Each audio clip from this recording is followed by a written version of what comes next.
Welcome, ladies and gentlemen, to our first ever competitive coaching video. I'm sure I'm going to find something clever to call this later on. I was thinking maybe Quarbit coaching, but I think that's like too much self-promotion in that title. But this submission comes in from someone who asked me personally, commented on my bronze to silver tips video that I made about a year ago, and they asked me personally to say if I had any tips for them, and so I thought it would be a great opportunity to check out their gameplay and sort of help them out here, get them out of bronze. So, first thing, obviously, nice communication. You are talking to the team. I guess the text chat. Although you don't seem to have a microphone, I think. Clearly, you seem to be, invested in trying to get better. So, I think a good investment would be some sort of microphone, maybe like $20 headset or something. Just having some sort of microphone would be absolutely fantastic. If you do already have a microphone, I think using it in the chat would be fantastic. Fuck you, man. And as it seems, yeah, okay. Now, believe if I'm wrong here, I don't play. I mean, I haven't ever been near bronze, so I don't know if it's always cancer. Seems everyone's very, very toxic right off the beginning. So yeah. 50-year-old man. I mean, you're not. You're not. Yeah.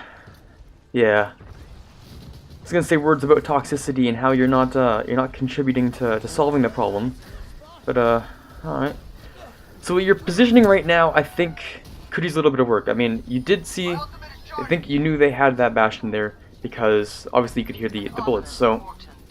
If you're Junkrat, you're a hero that can reach around corners with grenades. You can do basically whatever you want with them. And right there, you just sort of stood right in front of the bastion. Of course, you did try to burst down that Arisa shield, which is a nice idea. But remember that as Junkrat, you can shoot above the shield. And of course, yes, you can burn down the barrier for everyone else to help out. I think it's also a good idea to remember that you can just sort of go around the corners and hit people by shooting the corners and having them bounce off. So that's one thing. I mean, it might get better over time. I'm not sure, but yeah, ricochets are pretty important. Another thing is, there's a combo with Junkrat, which is left click, and then your left shift and right click, which is just an instant burst down. Which on that diva you could have done. Now the diva did die anyways, which is absolutely fantastic.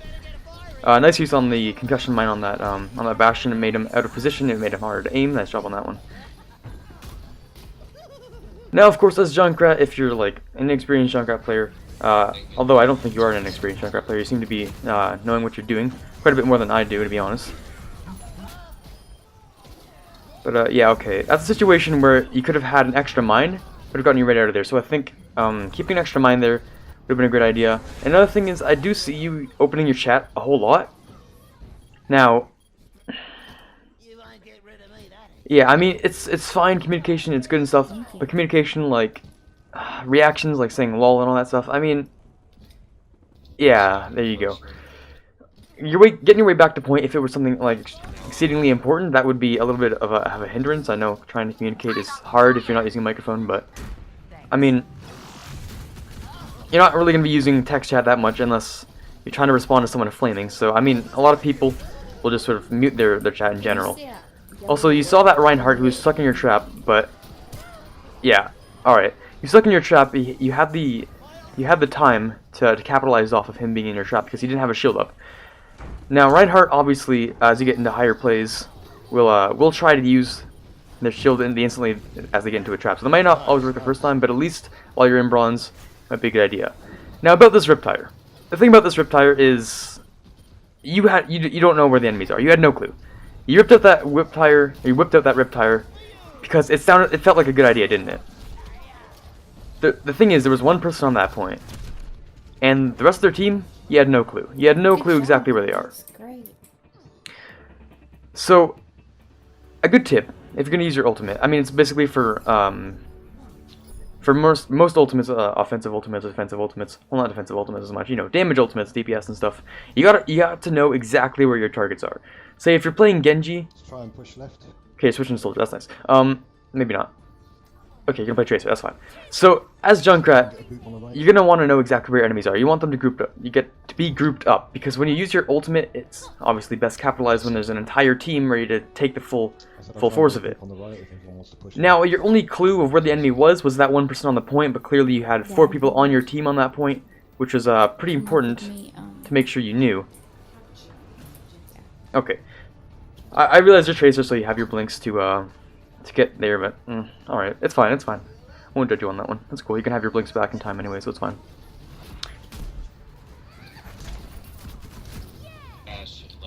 Now, I'm gonna try and judge your playing right now because I see of all the things with Tracers is that they get disoriented after they teleport, and obviously that's not something that you can really do. Okay, you just did a thing there, right? So, it's hard because it's hard for me because you're not tabbing out. Because if you hit tab, I can see exactly what the enemy team has. Because you were playing as Tracer, and I don't think I ever saw a single Pharah on the enemy team. Now that Arisa there is just brain dead. So I mean, yes, it's good for you, it's easy kills. Okay, right here you're overextending. You're overextending way too far, way too far. See that Symmetra there? Now Symmetra will probably never be off on her own like that ever again in like higher tiers, obviously. But you overextended way too far. You went around the side, and there were a couple enemies there. Now you did choose the soldier to counter the Pharah. I didn't notice that there was a Pharah in the first place. And it looks like your tracking could use a little bit of help there. That was a nice Helix rocket, although it wasn't direct hit, but I can't fault you on that. It was pretty good. Alright, you didn't need to get those hits on that D.Va, it's fine. You probably should have reloaded before trying to face that Bastion, and because you didn't reload beforehand, you managed to kill your Pharah. So it's a lot of little things. I mean, you're playing alright so far as I can tell. I mean, I'm no better on Soldier really. I mean, maybe a little bit better tracking, a little bit better positioning, because right now you are staying really in the brunt of things, and you are really okay. Alright, here's something we gotta talk about. What you did right there, that was called tunnel visioning. You saw that Mercy alone in the sky. I mean, except she wasn't alone, she had her Pharah, but you saw that Mercy and you just kept shooting. You just kept going. And I mean, when you do that, right, there was a Symmetra turret that was slowing you down and doing a whole bunch of damage to you. And so obviously that's a little bit of a problem there.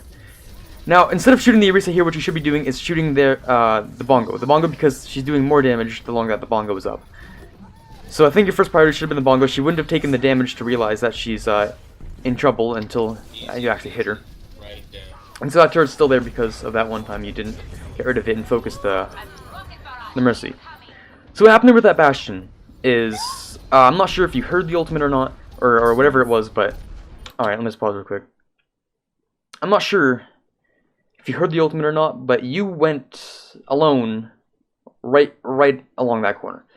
Yeah, if the Bastion didn't stop you there, you would have gone right around the corner where they probably would have had a lot of people there who would have focused you down. I mean, granted, they might not have actually been managed to kill you without that Bastion ultimate, but it's just, you're being alone there. The rest of your team was on point, and although their team is also really scattered, I think what you should have done is sort of stayed on point, and especially what you should do, I wish I had like a drawing program right now, and I wish I could actually see the, oh, okay, hold on, let me just go back a little bit. Just like a frame or so. Oh, come on. Okay, maybe not. So, when you walk outside, there's a little bit of, I wouldn't call it much of a choke point, but you know where your flag is in like the old capture flag on this place, where it's like there's the arch and then it goes out to the right to the bridge and all that stuff. I think your best positioning would be to sit right along that bridge. Not too close to the edge that Pharah can obviously boop you off, but the reason you want to do that is because it creates a distance between you and the enemy. And so a lot of heroes happen to have a shorter distance than Soldier because, you know, he's medium to long range. He can also be effective at close range, but medium range is kind of where he capitalizes the best since he's harder to kill.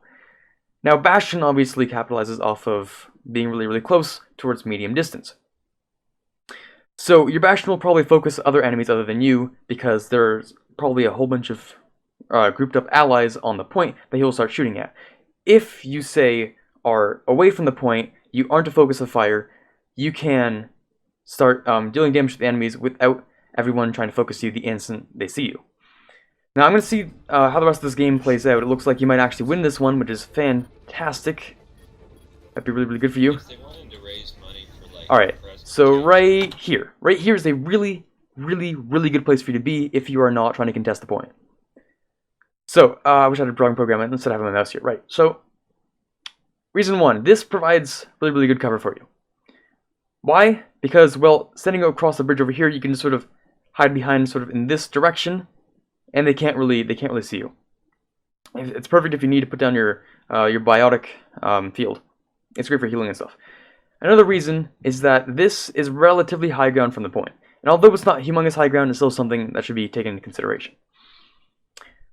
Other than that, it seems like the enemy is just sort of rushing towards point, whether it's from the left side or from their bridge. And if they're going from their bridge, they're most likely going to try and focus the enemies or your allies on point, the rest of your team.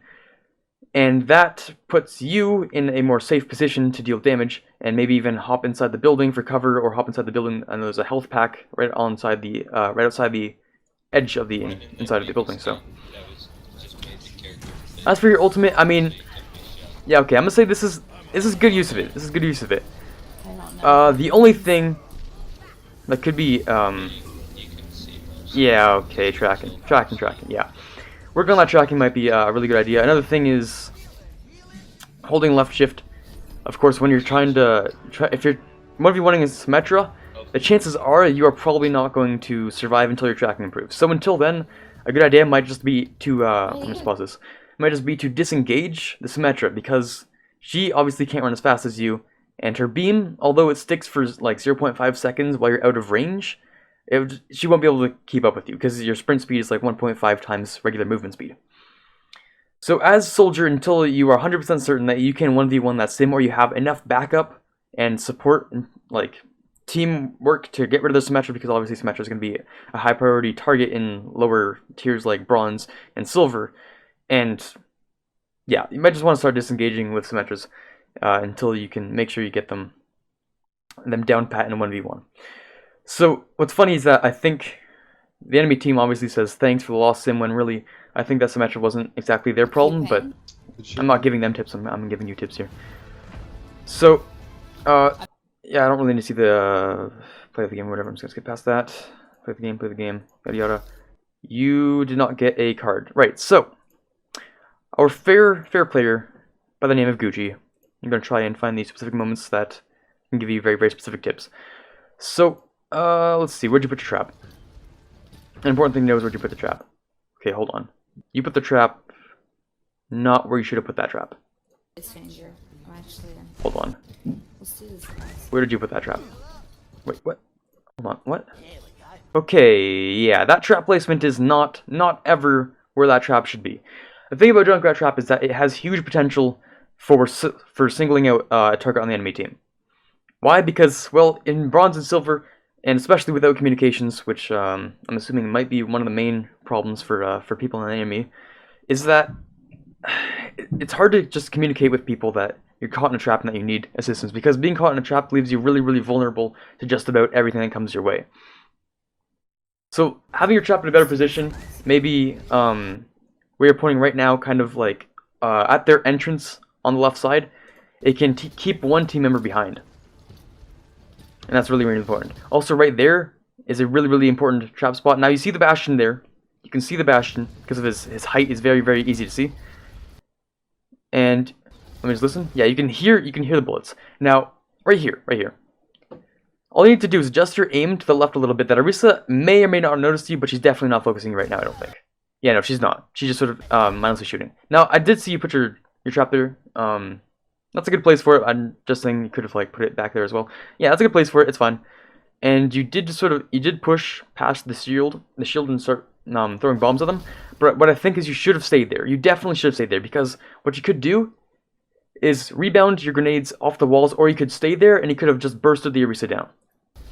Because there's shield right there, it allows her to live for a little longer. And you had to focus her for longer because of that shield, which allowed Junkrat to get that kill on you. Now, your positioning, I'd say for the most part, is pretty okay. I think as Junkrat, though, one of the better things to do is to stay at a further distance than where you are. I think that the middle of the point is a good idea, and to shoot above any barriers you see, unless, of course, it's Reinhardt, because that's more difficult to do. Now, of course, burning down barriers is also one of your jobs as Junkrat, so, I mean, you gotta sort of judge when to burn down barriers and when you can kill the tank directly. Because killing the tank directly, obviously, it's more barriers. It's killing more than than just barriers, because it's like an infinite amount of barriers that you just killed them for. Words. trying to explain what's going on in my head. It's not going well, but yes. All right, now let's try and find another point that could have been improved upon. I think there was that the one point about the soldier. I think I might have elaborated on. All right, hold on. There we go. Yes, when you start as Tracer, this is very, very important to note. Important things going on here. Because I think even though you didn't play Tracer that much this match, I think there are some things that definitely could see a bit of improvement. Just just in case you want to try more Tracer in the future.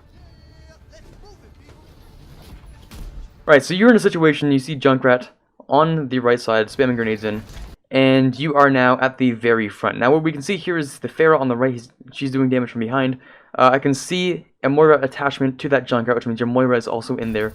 So other than the fact that your team is also hideously out of position, you are trying to, I think, is a 1v2?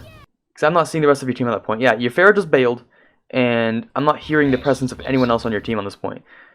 So you're going for the healers, that's a good prioritization, but I think your highest priority should definitely be being with your team and staying alive. So yeah, it's been like a solid, what, 3 or 4 seconds, maybe even 5, and your team is just really not with you, and that's a big problem. Another thing that just happened right there is you are now relying on your next blink. Like, you are living blink to blink. It's like paycheck to paycheck. You are living on your next blink, because I noticed one of the problems is you used your blinks instantaneously. And because you really didn't have enough blinks to get out of there, that Junkrat just demolished you. So let's go back a couple seconds. Alright, you have one. Alright, let me just go to your engagement. Because there are a couple things here that could be definitely improved upon. Alright, so you used, was that 1 blink or 2 blinks? I think you just used 1 blink there. Yeah, you used 1 blink there. It didn't really get you anywhere. You didn't really need to use that blink because you're not really in the fight. And use another blink to engage into the fight. So for Tracer, using blinks, obviously, it's good to get into the fight, but only if you plan on sniping out their healers. If you blink into a fight and all you see is just a Junkrat, you see a D.Va right in front of your face, and you know that there are other enemies on the point, because you can...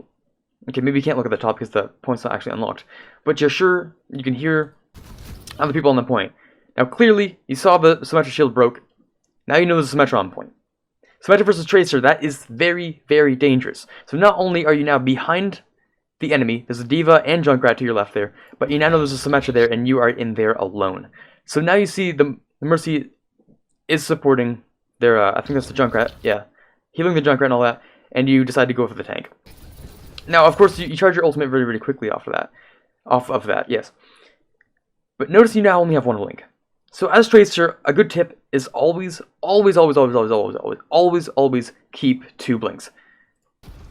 Alright? I'm just gonna say that. Always keep 2 blinks.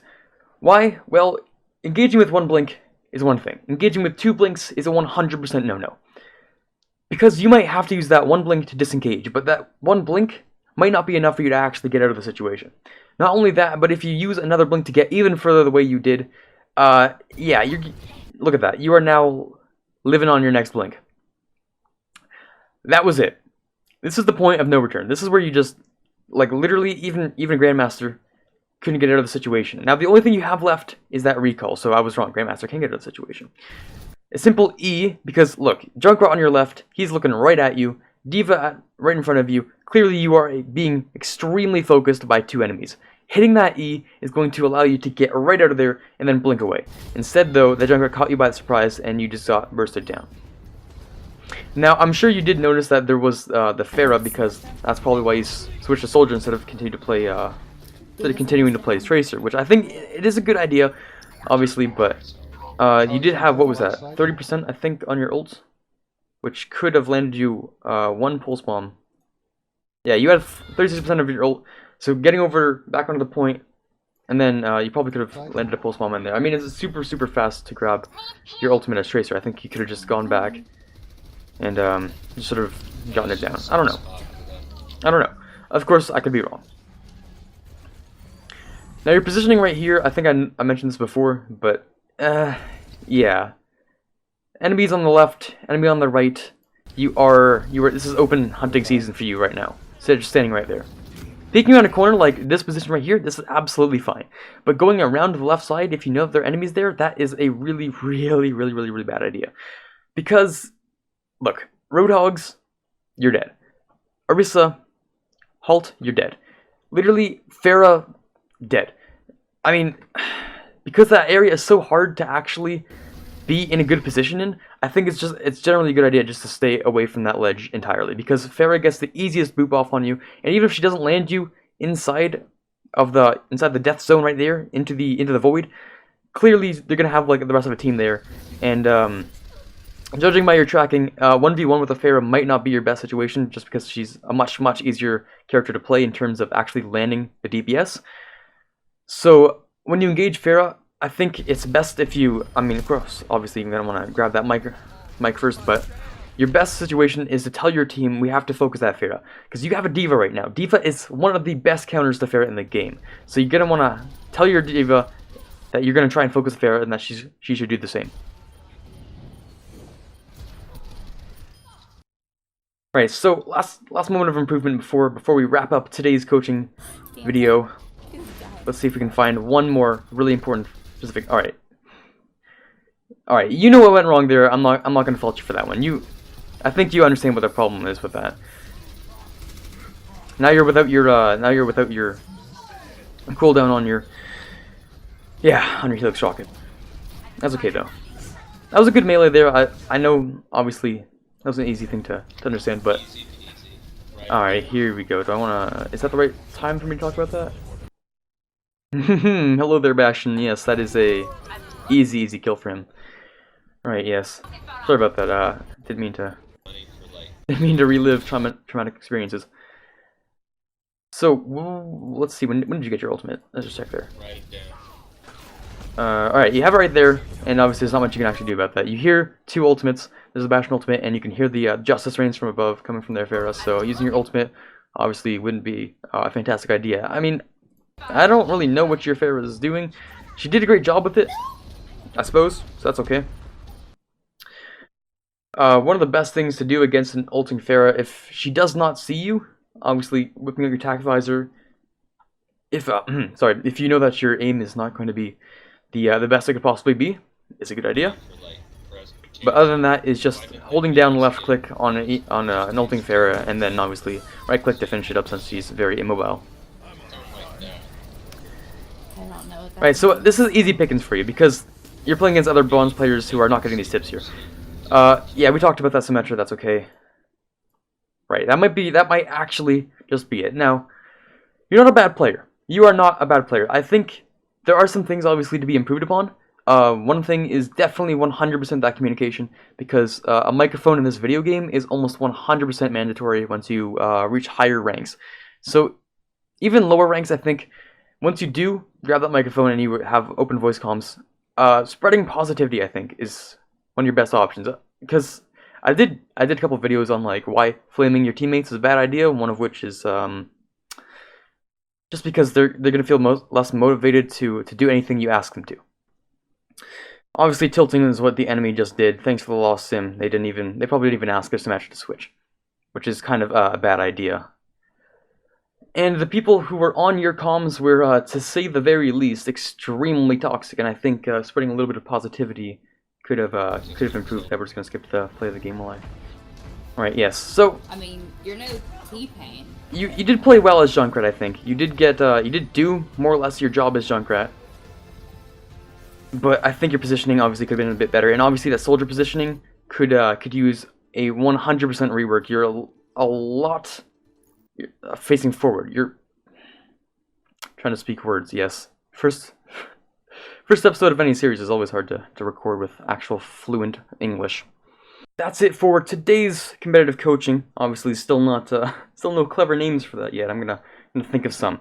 Hopefully, this video hasn't gone on for too long. I might just edit some stuff out as I'm going along. But if you guys want your competitive video to be reviewed, it is from unranked or bronze or whatever into platinum.